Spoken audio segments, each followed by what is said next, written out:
the 6th of April, 1941.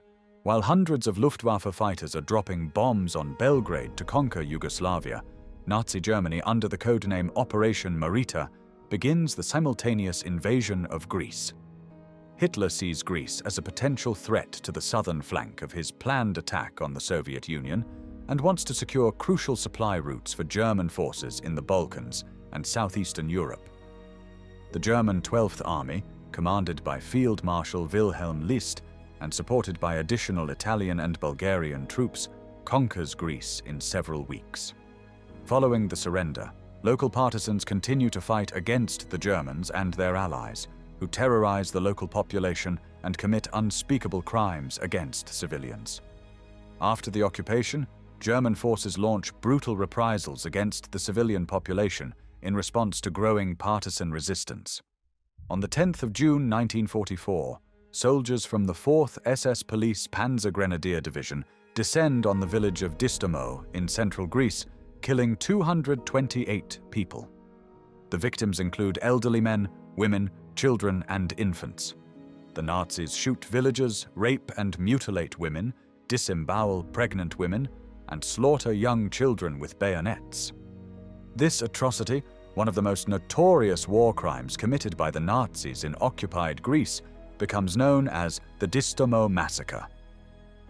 After Adolf Hitler was appointed Chancellor of Germany on the 30th of January 1933, he immediately began preparing the country for war. One of his first actions was to rebuild and expand the German military, which had been significantly restricted by the Treaty of Versailles. By 1935, he openly defied the treaty by reintroducing conscription and increasing the size of the army. Additionally, Hitler established the Luftwaffe, Germany's air force, and expanded the navy, significantly boosting Germany's military capabilities. The Second World War started on the 1st of September 1939, when Nazi Germany invaded Poland.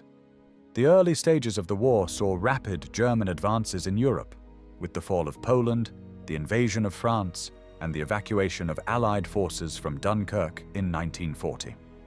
Following the successful campaign in France, Hitler set his sights on the Soviet Union.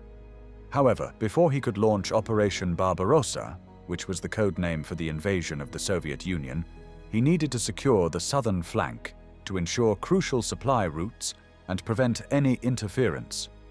Therefore, on the 6th of April 1941, Germany invaded Greece with rapid and coordinated assaults. The German 12th Army, consisting of around 680,000 troops and spearheaded by armored divisions, quickly overwhelmed Greek and British Commonwealth forces. Key locations such as Thessaloniki fell swiftly, and German paratroopers played a crucial role in securing strategic positions. By the 27th of April 1941, Athens had fallen, and mainland Greece was under Axis control. After the occupation of Greece, German forces soon found themselves facing a persistent and growing resistance movement. Much of this resistance came from the Greek countryside, where mountainous terrain provided excellent cover for guerrilla fighters. These groups, known as atrocities, carried out sabotage missions, ambushes, and raids on German patrols and supply lines.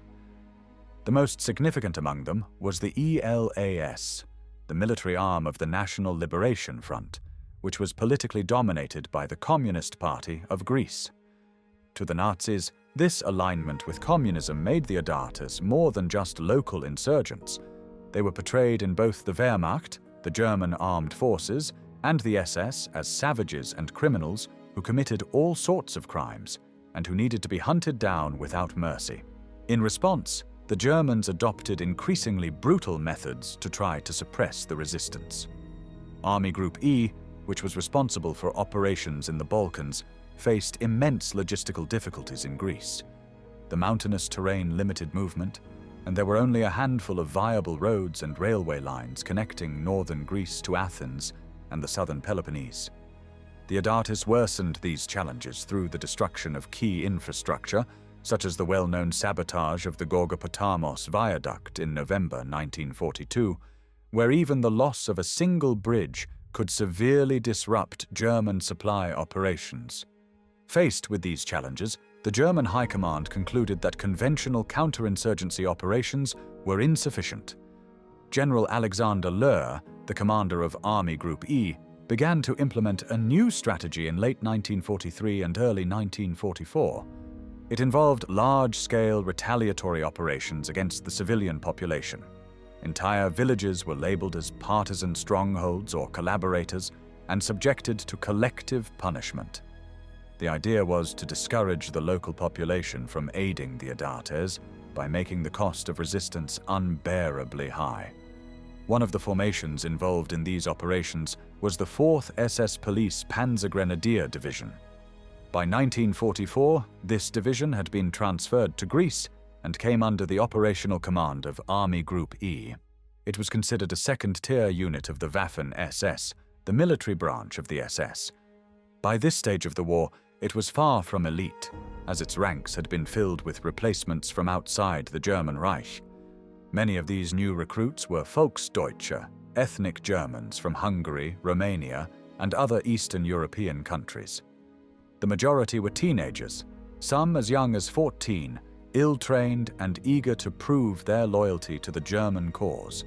Their lack of proper military discipline, combined with the radical ideology of the SS, created a volatile and dangerous mix. The 2nd Company of the 4th SS Police Panzergrenadier Division was a lethal combination of inexperienced volksdeutsche youth and fanatical SS leadership, and the unit was primed for excess. Many of the teenagers in the company lacked the documentation required to prove their pure German heritage, a source of constant suspicion within the SS. As a result, they were often eager to overcompensate, using brutality as a way to demonstrate their supposed Germanness. Their commanding officers, such as the 26-year-old SS Hauptsturmführer Fritz Lautenbach, encouraged and directed this aggression. He had previously served in the elite 1st SS Panzer Division Leibstandarte Adolf Hitler and was known as a militant Nazi committed to ideological warfare. The culture of the unit was shaped by its leadership. At the divisional level, SS Brigadeführer Fritz Schmedes had come from the Freikorps and had fought in brutal post-World War I campaigns. His methods reflected a worldview where harsh reprisals were not only acceptable, but necessary. The regiment's commander, SS Standartenführer Karl Schumes, was considered an ultra-aggressive man, and even a favorable SS assessment noted his extremely draconian methods. Wounded on the Eastern Front in 1942, his sense of moderation was entirely absent by the time the unit was operating in Greece. This chain of command operated under broad instructions that came from the Wehrmacht itself. While the SS was known for its ideological fervor, the regular German army had also adopted terror tactics in occupied Greece. Standing orders permitted and even encouraged the retaliatory killings of civilians in areas where resistance activity occurred. Army Group E's overall strategy relied on fear. If the Greeks could be frightened into submission, the resistance would lose its support base. At the same time, the German command was under pressure from deceptive British intelligence efforts. Allied strategists conducted operations designed to convince the Germans that an invasion of Greece was imminent. As a result, additional forces were sent into the region to prepare for a potential landing. But this only increased the strain on the German supply lines and made resistance sabotage even more dangerous in the eyes of the occupiers. Every attack by the Adartes now carried strategic weight, as it could delay reinforcements or disrupt vital transport routes at a time when the Germans feared an Allied assault in the Balkans. In this atmosphere of mounting pressure, suspicion, and ideological extremism, German forces viewed the resistance not just as a military threat, but as an existential one. Orders became harsher, reprisals more sweeping, and the lines between combatant and civilian increasingly blurred. With leadership drawn from the most radical elements of the SS, and troops composed of underage, poorly trained Volksdeutsche eager to prove themselves, the 2nd Company of the 4th SS Police Panzergrenadier Division entered central Greece in 1944, with both the motive and the means to commit atrocities. What happened next would become one of the darkest chapters of the German occupation of Greece. On the 10th of June 1944, early in the afternoon, the 2nd Company of the 4th SS Police Panzergrenadier Division carried out one of the most savage reprisals of the Nazi occupation in Greece. The massacre was triggered by an ambush earlier that day near the village of Styria, where Greek partisans had attacked a German convoy. Around 40 German soldiers were killed in the attack, including several from the SS company led by Fritz Lautenbach. Enraged by their losses and understanding orders to retaliate without restraint, the unit turned toward the nearby village of Distomo, located just 5 kilometers away. At that time, the commander of the entire 4th SS Police Panzergrenadier Division was Herbert Ernst Wahl. The SS troops entered the village with a clear intent to exact revenge, not on the partisans, but on the civilian population. What followed was not a military operation, but a systematic and brutal massacre. For over 2 hours, the SS went house to house, shooting anyone they encountered. Survivors later described a rampage of indiscriminate murder and sadistic violence. A local housewife, identified only as Nitsa N., recalled that the soldiers opened fire immediately after entering the village. She watched as one SS man kicked in the door to her home and shot her husband and children in the kitchen. Outside, others were gunned down in the streets without warning. The brutality deepened as the SS began looting homes, raping women, and mutilating bodies. Eyewitnesses stated that SS forces bayoneted babies in their cribs, stabbed pregnant women, and beheaded the village priest. Children were shot at point-blank range, and infants were gruesomely dismembered. One survivor, a young girl named Sophia D., had been working in a field just outside the village with her father and brother. When they saw smoke rising over the rooftops, her father told the children to stay put and ran back to check on their mother. As Sophia and her brother tried to escape, they encountered an SS truck. The soldiers opened fire, wounding Sophia and killing her brother as they tried to flee. Another harrowing account came from Panazotis Sfoduris, who returned to his home after the massacre to find his baby brother Nikolaos, less than 2 years old, still lying in his crib. He later recalled, "The soldiers had not shot him. Instead, he had been slashed open, apparently with a bayonet. When I tried to lift him, he just fell apart. We could only wrap him in a blanket and carry him out of the house." Swedish diplomat Sture Linnér, who headed the Red Cross mission in Greece at the time, traveled to Distomo shortly after the massacre. He described what he witnessed. Along every tree next to the road, and for hundreds of meters, human bodies were hanging, fixed with bayonets. Some were still alive. The smell was unbearable. Fires were still burning in the ruins of the village. Scattered across the ground were hundreds of corpses of all ages, from the elderly to infants. Many women had been disemboweled with bayonets and their breasts torn out. Others lay strangled, their intestines wrapped around their necks. By the end of the massacre, the SS had set the village ablaze, burning Distomo to the ground. Homes were reduced to rubble, livestock was slaughtered, and the streets were soaked in blood. A total of 228 men, women, and children were murdered during the massacre, and approximately 40 of the victims were children, and 20 were infants. In the aftermath of the massacre, SS Hauptsturmführer Fritz Lautenbach, who had personally led the attack on Distomo, filed an official report claiming that his unit had come under fire from partisans within the village. He wrote, "I then ordered all available weapons to open fire and attack Distomo. After clearing the village, we counted a total of 250 to 300 dead members of the partisan group and suspected partisans." This version was quickly contradicted by a report from a secret field police non-commissioned officer who had witnessed the events firsthand. His report was forwarded to German General Helmut Felmy, who declared Lautenbach's report knowingly false and ordered an investigation.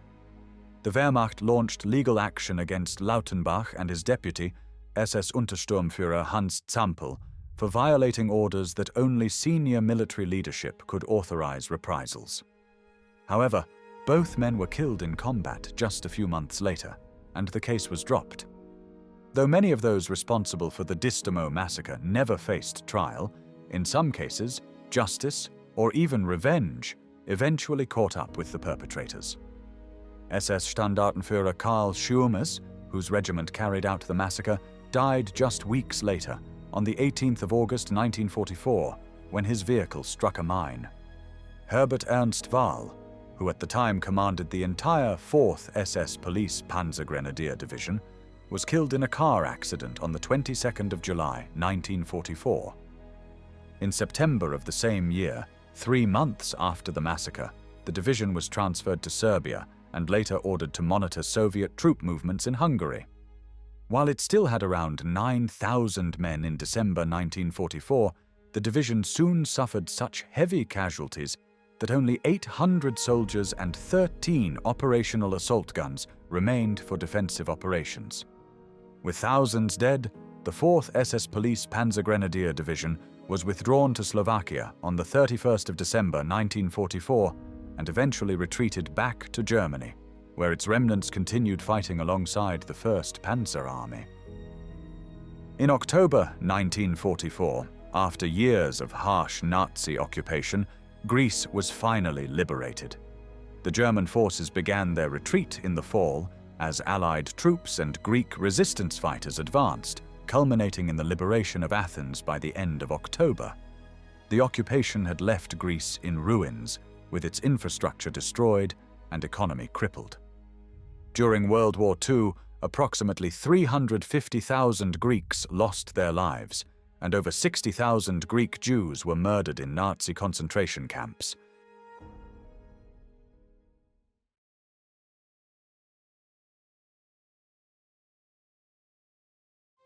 Thanks for watching the World History Channel. Be sure to like and subscribe and click the bell notification icon so you don't miss our next episodes. We thank you, and we'll see you next time on the channel.